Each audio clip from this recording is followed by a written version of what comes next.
Salut passionné automobile. Bon, aujourd'hui, un premier tournage de printemps, car avec le confinement, c'est pas simple pour faire des essais voitures. Là, j'ai trouvé un ami qui habite pas très loin. On a déjà fait une vidéo avec lui avec la Camaro. Et donc là, c'est une Buick 69 cabriolet. Donc ça va être sympa, une première pour moi. En plus, il fait beau. Donc, continuez à suivre mes aventures sur ma chaîne YouTube La Passion Automobile, mon Instagram La Passion Automobile et ma page Facebook La Passion Automobile. Donc, je poursuis les aventures sur ma chaîne YouTube, bien sûr. Et avec le Covid, on fait ce qu'on peut, comme on dit.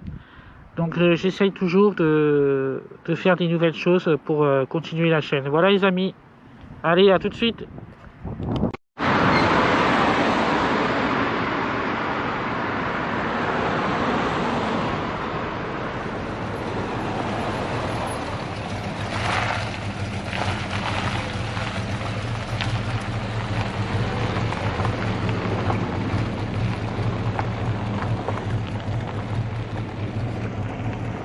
C'est une automatique Oui. avec une boîte de vitesse 3 rapports. D'accord. Voilà. Alors, effectivement, ça fait un peu surprenant au début parce que en fait, les rapports passent très vite. D'accord. Les deux premiers rapports passent très vite et puis après on est sur le convertisseur et ça. Après, on cruise, on va dire. On crouse. Ouais. Alors il y a un kickdown qui peut fonctionner. Hein, si on peut Oui. un bon coup d'accélérateur, elle va repasser. D'accord. Et effectivement, c'est une philosophie de conduite un peu différente de ce qu'on peut faire maintenant. Oui, je me doute. Ouais. Mais c'est pour se promener, c'est pas pour faire de la vitesse. Non, c'est pour se balader, pour cruiser, pour... Ceci dit, c'était quand même une voiture qui pour l'époque, pouvait atteindre une vitesse de plus de 200 km/h. Hein. Oui, quand même, c'est Voilà. pas mal. Avec un poids de 2 tonnes, c'était quand même vachement bien. Et puis une grosse voiture, 5,72 m de large. 5,72 m de large, Ouais. 2,03 m de... Non, 5,72 m de long et Long, 2,03 m de large. Voilà. Voilà. Donc, Donc c'est vrai que c'est un beau bébé, on va dire. et bizarrement, ça se conduit très facilement.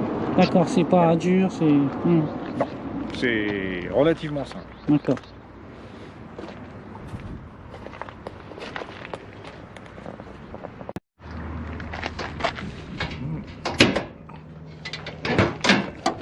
Alors, Ah oui, c'est vraiment... c'est lourd. Ouais, je me doute. Là, c'est des vérins. Avec comme des amortisseurs pour le poids. Oui, voilà, c'est ça. Et là, c'est le gros bébé, le gros... Le V8, 360 chevaux. D'accord. Ah, il est vraiment énorme. Hein.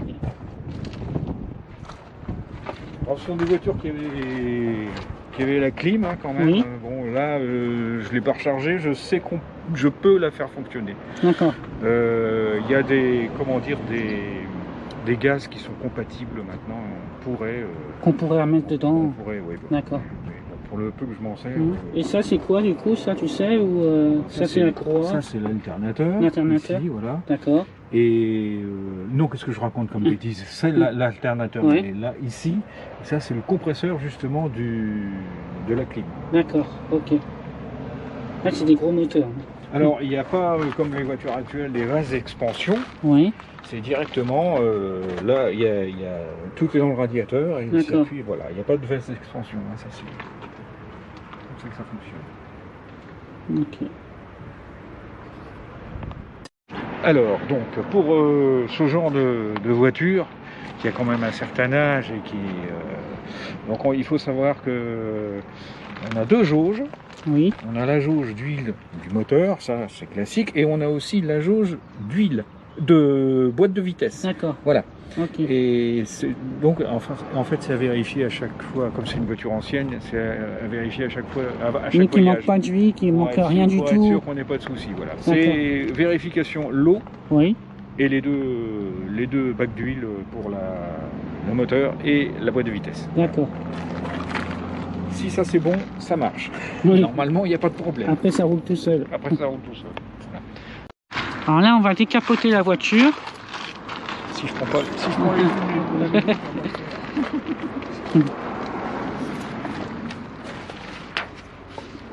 En plus, il fait un super temps, donc ça, c'est top.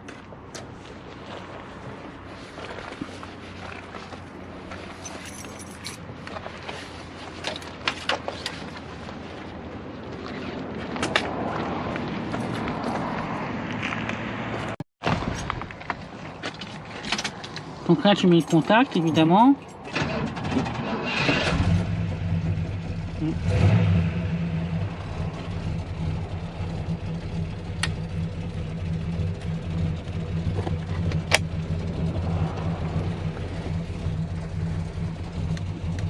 Donc là, on déclipse.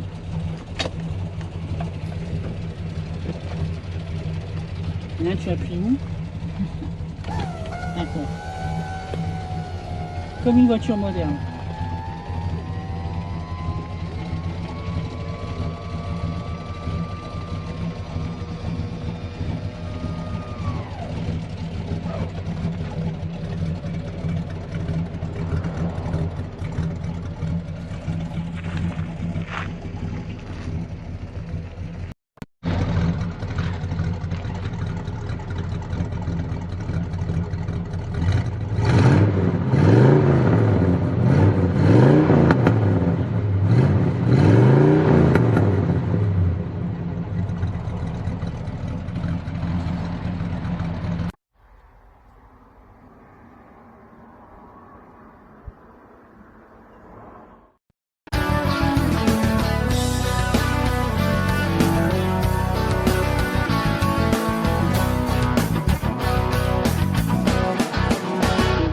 Bonjour les passionnés, donc là nous sommes à bord d'une Buick Electra de 1969 avec mon ami Luc.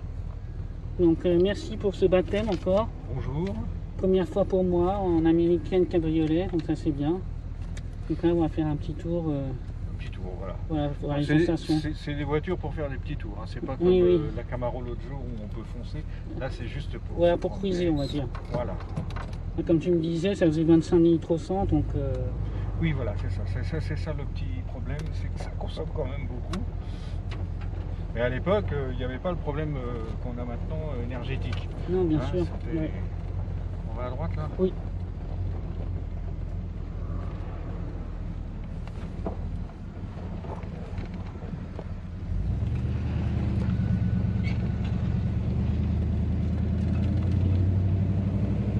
Et puis ça fait un beau bruit à l'américaine en plus.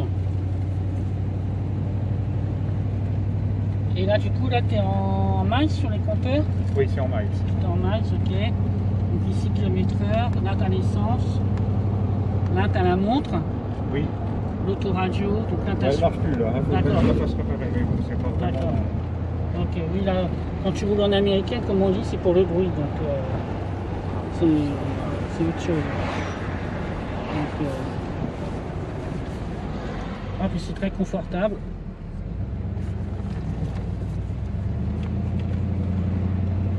Et donc là là il fait de 0 à 100 en 7 secondes. Plus maintenant, Plus maintenant, elle oui. le faisait. Ouais, elle le faisait avant. Mais bon. Et donc on a vidéo aussi, c'est une 16 soupape 360 chevaux. Oui.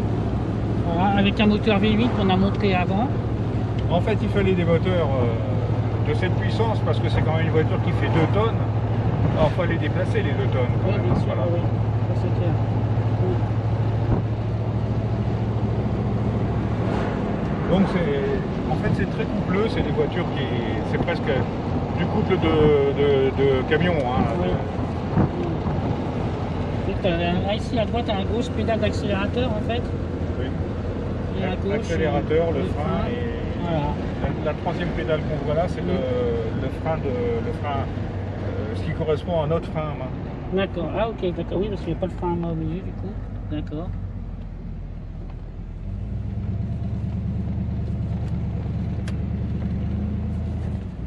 Et tu l'as depuis combien de temps du coup? Ça fait... ça va faire 4 ans, comment dire. D'accord. Ouais, un peu plus de 3 ans, dans 3 ans et demi, 4 ans. Et pour toi, c'est une voiture que tu as choisie parce que tu adorais ce modèle-là? Alors, au départ, pas vraiment. Au départ, j'étais parti pour un Grand Torino. Voilà. Ah, d'accord. Et le Grand Torino, il est quand même très cher. Oui. Le Grand Torino de Starsky Hutch, il est abordable celui-là. Mhm. Mais le Grand Torino de Clint Eastwood, celui-là, il est Ah beaucoup oui, très bien sûr. cher. Oui, oui, bien sûr. Mhm. Et en fait, c'est en faisant des recherches, j'ai toujours bien aimé les Buick en général, Oui. hein, quand même. Et en faisant des recherches, je suis tombé sur celle-là et j'ai mis un coup de cœur. D'accord. Parce qu'elle correspondait à mes critères de choix, décapotable, blanche, grande, parce que j'aime bien les paquebots quand même. Ah oui. Et c'est une... en fait, je l'ai eu quand même à un prix, on dira entre guillemets raisonnable, parce que en fait, ça se vend pas si facilement que ça, parce que à cause de la longueur, les gens voient tout de suite le fait que pour la Garès c'est infernal, ce qui est vrai, hein. Oui, c'est vrai, c'est énorme. Oui. Bon, je me promène pas en ville avec. Alors à Paris, j'y suis allé 2 fois parce que j'ai fait la traversée de Paris, Oui. mais autrement, Non, tu vas pas. c'est pas non. Même pas pour balader un dimanche. Non, Non, d'accord. non, mais par contre, en campagne, c'est génial. Oui, ici sur les longues routes, t'es tranquille et tout. Non, puis c'est très confortable, c'est spacieux. Ah bah on a un canapé devant et un Ouais, canapé c'est ça. derrière. Et à l'avant, c'est- comme il n'y a pas de changement Oui. de vitesse au plancher, c'est le changement de vitesse au volant. Ah oui. Donc Voilà. c'est une banquette aussi à l'avant. Bien sûr. On va aller à gauche après, comme ça. Là, ici, là. Non, à gauche, juste là. Voilà, doucement. Ah bah, on passe pas. C'est bon? Ouais.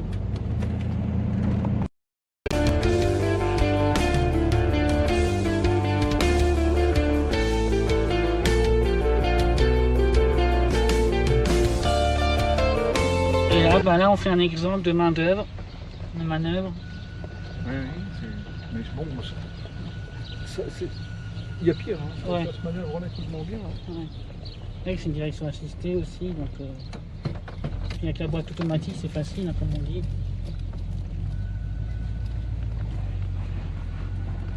Et puis même le plastique là, c'est un peu moussé.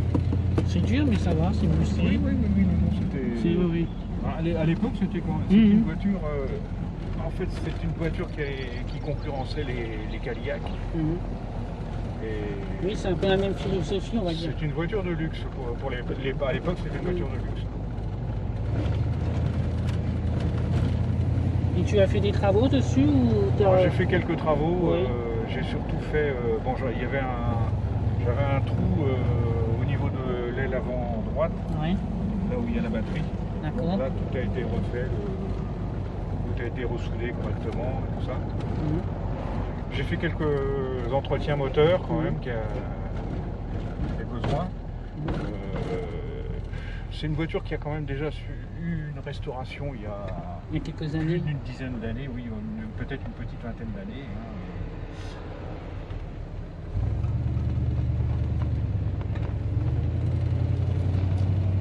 Là, je passe en roue là. Bah, attends, Ah, c'est là. Ouais, on va faire le tour. Et du coup, avec un plein, tu sais l'autonomie que tu fais à peu près?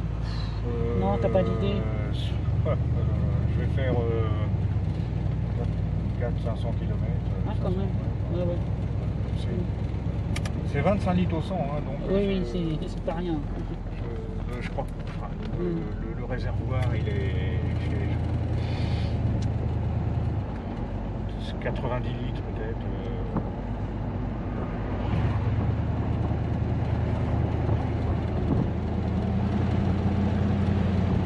Puis là, il y a les vitres électriques aussi. Oui, alors je conseille pas trop. D'accord, C'est ça très marche. Je doute. Ouais, parce que comme c'est quand même une voiture ancienne, on sait jamais. Il y a beaucoup de choses. Alors les gros travaux qu'il faudra encore que je fasse dessus, il y a quand même pas mal de joints qui sont à changer. Et surtout la capote. Parce que la capote. Par contre, c'est vrai que c'est une voiture qui est très saine. Quand je l'ai acheté, le dessous était parfaitement, mis à part ce trou qu'il y avait, mais le reste impeccable. Il n'y avait pas de rouille en Pas fait. de rouille, non. D'accord. Ouais. Non, c'est vraiment un paquebot, c'est chouette quoi. C'est vraiment bien quoi.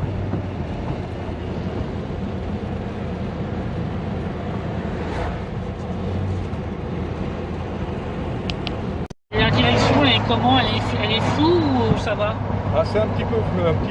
On va pas dire que ce soit très là, c'est pas très précis. D'accord. Oui, comme une américaine, une ancienne, quoi. Oui, voilà, c'est ça. Mais enfin bon, j'ai vu pire. Hein. D'accord. Ah, t'as vu pire. Ah oui, là, oui. Celle-là, il ne faut pas trop se plaindre. Elle est relativement saine au niveau de la direction. D'accord. Ouais. Une dire, Luc? Oui, alors ce qui est surprenant avec les anciennes, c'est que c'est vrai que quand on n'est pas habitué au début, quand on conduit une ancienne, on est effrayé par tous les bruits qu'on peut entendre. Ah oui, c'est vrai. C'est terrible. Et puis après, finalement, on a l'impression que c'est ça qui se casse ou c'est ça qui marche pas. Et en fait, après, on s'habitue et on n'entend même plus les bruits. C'est vrai que pourtant celle-là, elle en a pas mal des bruits étranges et tout ça. Mais bon, ce sont des bruits normaux a priori parce que c'est une voiture ancienne. Puis voilà. Oui, il faut pas avoir peur, quoi. Alors, voilà, quand on passe dans des petits machins comme ça, par contre, là, c'est pas triste.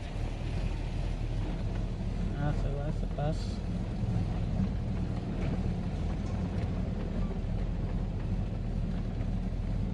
C'est pour montrer quand même que, bon, même avec un paquebot, on arrive à passer partout. Enfin, pas partout, mais...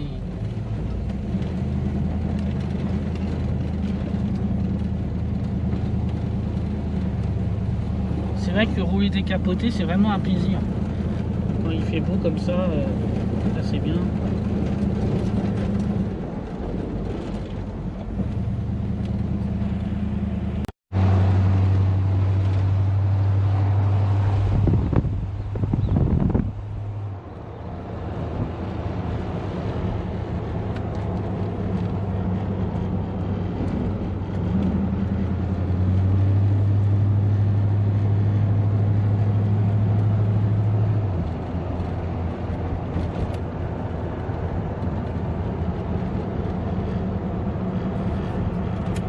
Au niveau amortissement, c'est comment du coup?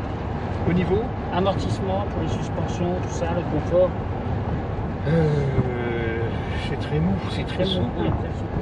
Donc, ça aussi, je pense que, à plus ou moins brève échéance, il va falloir que je regarde ça de plus près. Surtout à l'arrière, j'ai l'impression qu'ils sont un peu fatigués.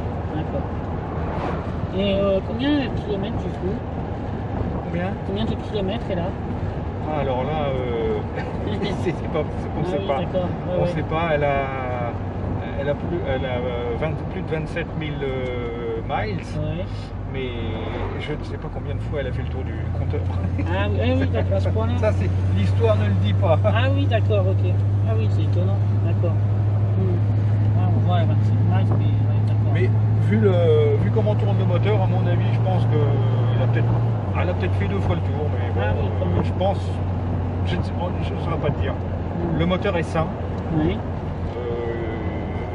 Il bouffe très peu d'huile. Et je pense pas que c'est à l'entretien, c'est pas excessivement cher quand même. Non, les pièces américaines, c'est pas cher. Ça va. Mais pour trouver vraiment ce qu'on veut, c'est pas toujours si évident que ça. Parce que là, j'avais voulu changer l'alternateur. Finalement, cet alternateur continue à fonctionner encore un peu. J'en ai un et ça, en fait, pourtant j'ai bien appris les références, etc. Et j'ai acheté ça chez Rocoto en général. Ils se plantent pas et c'est pas bon. Ça marche pas.